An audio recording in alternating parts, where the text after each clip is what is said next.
Hello everybody and welcome to another video. Today's video is going to be just a little bit different. Instead of looking at one game, we are going to be looking at a small handful of games for this lovely thing here. The Commodore 64. Widely beloved to this day, and actually in the Guinness Book of Records as being the best-selling home computer of all time, the C64 is a system that I have always been intrigued by. And after receiving this from a friend of mine, I thought it would be fun to have a quick chat about it and show off a couple of the titles for it. So, first of all, as you might have noticed, this is not an original C64. This is a more recent release by RetroGames Ltd, known as the C64 or the C64 Maxi. It is essentially an emulator popped into a case to resemble the classic C64 and loaded with and ready to run C64 games and software and essentially mimic the real thing.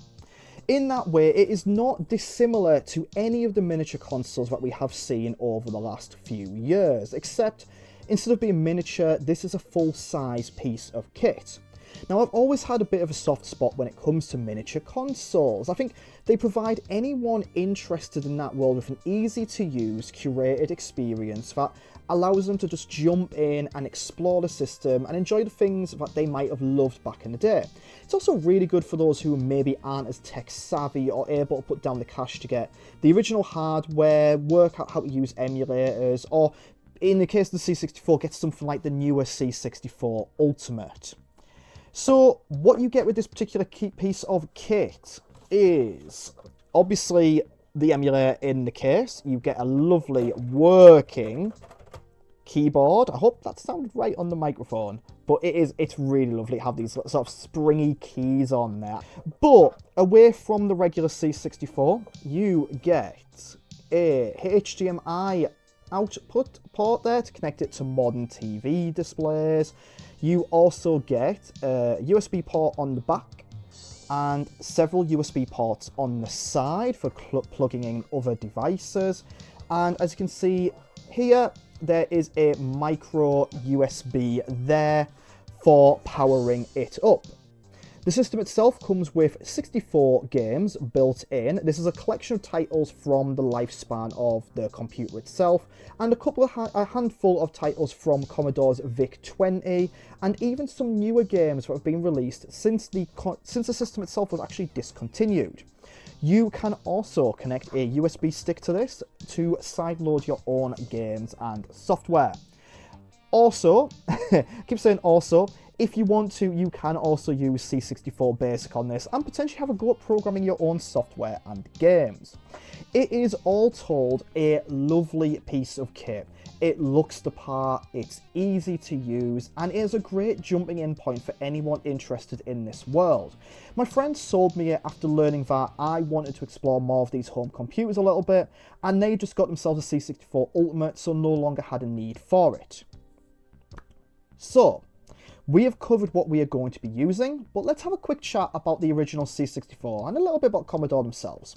Our journey begins back in 1976 with the founding of Commodore by two men, Jack Tramiel and Irving Gould. They would release the Commodore PET in 1977 and then follow that up with the VIC-20 in 1981. Both systems would see success, and the VIC-20 would actually go on to become the first home computer system to sell over 1 million units worldwide. So of course, with that success, a follow-up would come. The C64 was first shown in 1982, and it was named as such because it had a whopping 64 kilobytes of RAM. It would go on to be a roaring success and become one of the best known systems of the 1980s and beyond. It would take its rightful place as one of the leaders of a burgeoning home computer scene during the decade, sitting alongside revolutionary systems such as the BBC Micro, the Amstrad CPC, and the ZX Spectrum. In fact, this system was so successful, it would not actually be discontinued properly until 1994, giving it a lifespan of just over a decade, which is remarkable when you consider how much technology grew and changed over that course of time. So as well as Commodore also seeing success with this, they would also see success with the Amiga 500, which would launch only a couple of years after the C64. People really adore this system. They still do. There's a healthy fan community out there, a healthy homebrew scene developing games and demos to this day. A number of factors led to that success. It came along at the right time to capture the imagination of enthusiasts around the world. It was affordable for people, and Commodore were quite clever in making it widely available. They opted to stock it in places beyond your normal electronics shops. You could nip down to your local Woolworths, WH Smith, or even Boots back in the day to snag yourself a system. And of course, there were a vast number of games which absolutely contributed to its success, be it games from established developers, up-and-comers, or one of the many bedroom coders plying their trade throughout the 80s. The C64 cultivated a large gaming scene and saw titles from all genres and styles hit it. So I wanted to have a look at a few for this video. So let's boot this thing up and have a look. The first thing we see when booting up the system is the game carousel. We can go from game to game here, seeing everything that's been preloaded onto the computer, as well as some little details about it. From here we can also access an options menu, get into C64 Basic, and access the USB stick that I've got plugged into it. As you can see, we've got a hell of a lot of titles preloaded here, and I'll admit, it was more than a little bit overwhelming to figure out what to show you all for this video. I've tried to go for a spread of games that show off the system's power, that were released throughout the lifespan, from like the earliest through to maybe some later stuff. So let's begin with one of the earlier ones, 1983's Attack of the Mutant Camels. Now, how could I resist a game with a name like Attack of the Mutant Camels? The premise here is simple enough. You are in a jet fighter or a spacecraft of sorts. There are these massive mutant camels marching forward, and you have to stop them before they reach their destination. Attack of the Mutant Camels comes from the mind of Jeff Minter, aka Llamasoft, who you might know from titles such as Grid Runner, Tempest, Robotron 2084, or the superb TXK on the PlayStation Vita. The gameplay is immensely simple. You pilot your ship across the map until you find the marching camels, shoot them until they explode, and then move on to the next camel. But watch out, because they will be firing back at you. The difficulty here really comes from having fairly fast reflexes to avoid these projectiles, which come in two flavours, a straightforward one or a homing one. To warn you, the homing projectiles are actually accompanied by a little sound effect to let you know to get ready to dodge it. When you defeat a wave, you move on to the next group of camels and they get slightly harder, the attack patterns might change up somewhat. Now, my main issue really was not realising that you had to be fairly close to the camels to do damage to them, but once I figured that out and had a few goes to sharpen my reflexes, I really bloody enjoyed this game. It looks basic now, of course it does, but I think it serves as a perfect entry for the system. It's a sort of game you could easily pop on if you've got limited time, try and beat your high scores and improve, or even challenge your friends to do so. We now move to 1984 with Impossible Mission, a title from the mind of Dennis Caswell and published by Epix. Impossible Mission places you into the shoes of a secret agent who is tasked with taking down the sinister Professor Elvin Atombender. To stop him, you go into his lair, you must collect 36 puzzle pieces that have been left around by the Professor and get into his control room, use those pieces to solve a puzzle and stop the madman. But be careful, because you only have 6 hours to do this, and each time you die, that shaves 10 minutes off of the clock. Impossible Mission is generally seen as one of the quintessential C64 games to play. Critically acclaimed back in its day, it was a bit of a tough one for me to get to grips with at first. Maybe even a little bit overwhelming, but the more I played, the more I understood, the more I grew to enjoy it. First up, to find a puzzle piece, you have to search furniture in each of the rooms. These rooms are usually randomly generated and contain movable platforms, enemy robots, and your furniture and maybe a few grabs here and there. You'll want to study the robot's patterns, which can vary from machine to machine. Some patrol, some activate when they spot you, some might just be static. Use this to your advantage to get to the furniture, search them.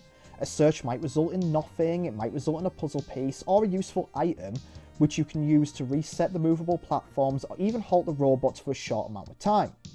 Getting past the robots themselves, it could be a matter of careful platforming, as all you can really do here is a funky little somersault over the robots or the gaps. Like many games of this era, it can be incredibly challenging and maybe even a little bit frustrating, if not unfair at times. Some enemy placements did make me wonder how I was ever supposed to be able to do it, but there is this addictive quality to it that kept me coming back and back. It's perhaps made a little bit easier thanks to modern conveniences this system allows, like save states, which might help eliminate the fear of running out of time, but you're still going to have to develop the skills to be pixel perfect with some of your jumps and movements. It's very easy to see why people loved it, because of the depth it offered back at the time and, you know, how they lauded it and such, and why it's considered a must-play and included on this system. I've mentioned how games of this era can be a bit challenging, maybe a little bit unfair. It's not an uncommon thought amongst many to see some of these 80s titles as having aged poorly due to the controls or the extreme difficulty, but there are a handful of them out there that are considered truly timeless. Tetris, Pac-Man, Space Invaders, Donkey Kong, even the original Super Mario Bros. They're all games that people of any generation can pick up and enjoy, and they don't really seem to have aged much at all, apart from maybe graphically. To me, Bubble Bobble is one of those titles. Released in 1986 for the arcades by Taito, Bubble Bobble would go on to be ported for pretty much every system going. It's still receiving ports to this day, such as the strength of the game. The premise? Bub and Bob are two dragons out to save their girlfriends. In order to do this, they must traverse all 100 levels of the Cave of Monsters. Of course, with each floor, the difficulty also increases, and I think the best I ever did was about 40 or so back on the Amiga. To clear a level, you move Bub or Bob around the platforms, capture enemies and bubbles, and then pop the bubbles. When all the enemies are defeated, you float down to the next one. Bubble Bobble is colourful, simple to learn, has a lovely soundtrack, and just feels absolutely timeless. It's maybe a bit more muted colour-wise on the C64 when compared to other systems, but the core gameplay is still here, and that core gameplay is wonderful. It's also a two-player game as well, and just as much fun with a friend. I think the game has aged super gracefully, and I genuinely don't think it's spoken about as much nowadays as maybe it should be. Same goes for its sequel, Rainbow Islands. We go from something absolutely wonderful and timeless to something which seems to be a little bit divisive when I looked it up, and, well, weird. Something that feels very much part of that 80s gaming scene. Thing on a Spring, featuring this lad here, the titular Thing on a Spring. The story here, right, there's this evil goblin, and he's being a total bad lad. You have Thing on a Spring, who is the only thing that can stop him. Thing has managed to break into the goblin's factory, and in order to stop the goblin, he must collect several puzzle pieces. Yep, we're back to puzzle pieces again. 80s video game villains certainly had a thing for them. Thing on a Spring has an absolutely bonkers soundtrack, which pushed the C64's sound capabilities, and also served to give me mad anxiety.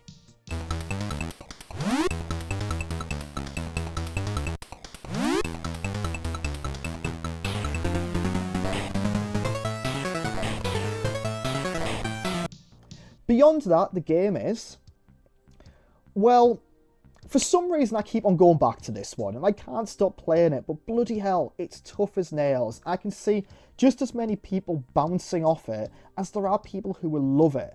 I really appreciated the weirdness here, and the challenge in learning how to pull off some of the pixel-perfect platforming required of me, and when I pulled them off, it was really satisfying. It felt like I'd actually overcome something. What I didn't appreciate is how in some sections it seemed fairly easy to soft lock myself, requiring me to restart or go back to a save state.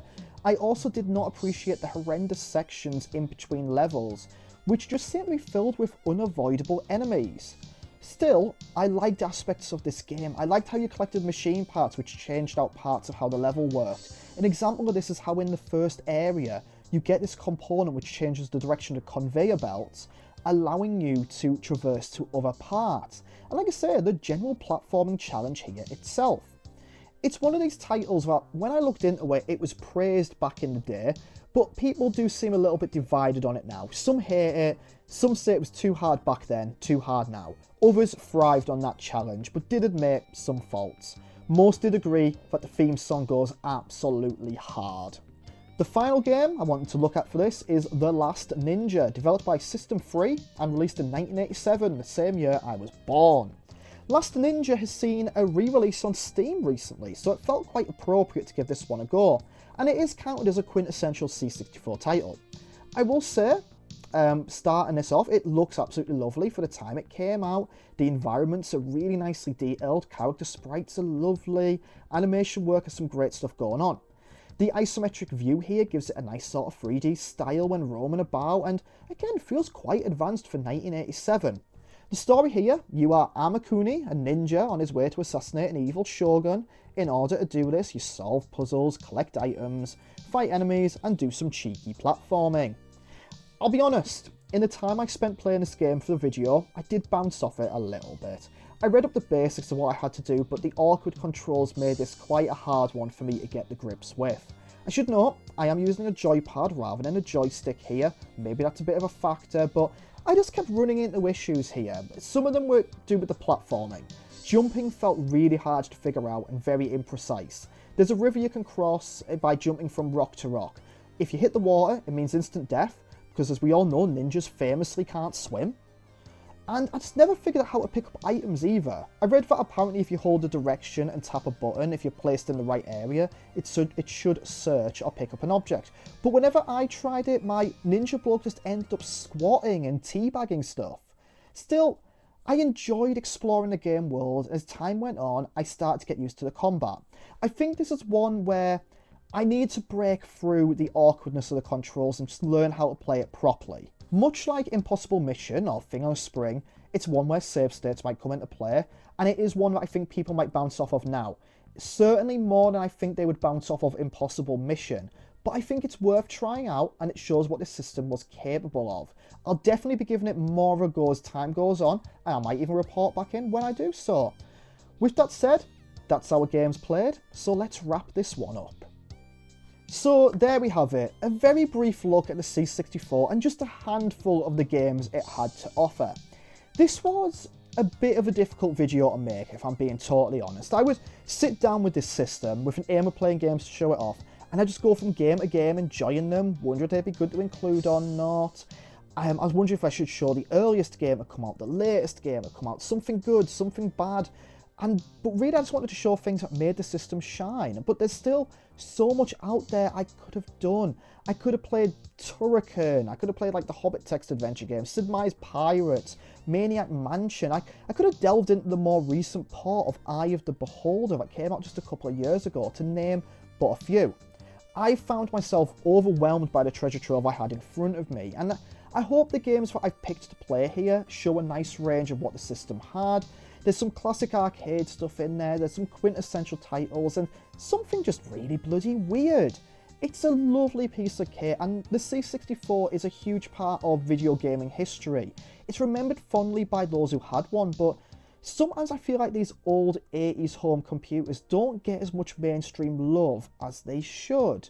Because when that games market crash happened in the US in the 80s, it was systems like the C64, the ZX Spectrum that played their part in other parts of the world, and even in America, in keeping the industry going. It helped keep it alive and thriving, and they do deserve their flowers for the joy that they have brought to millions around the world. I'd really love to hear from you all with your memories of this system, the games you played and loved, any gems you would like to share, or if you're new to the system like I am, if I've inspired you to check it out yourself, please do let me know in the comments below. As always, thank you so much for taking the time to watch this. It's always super appreciated. Do drop a like on the video, subscribe to the channel for more gaming goodness, and I'll see you again in a future video. Goodbye.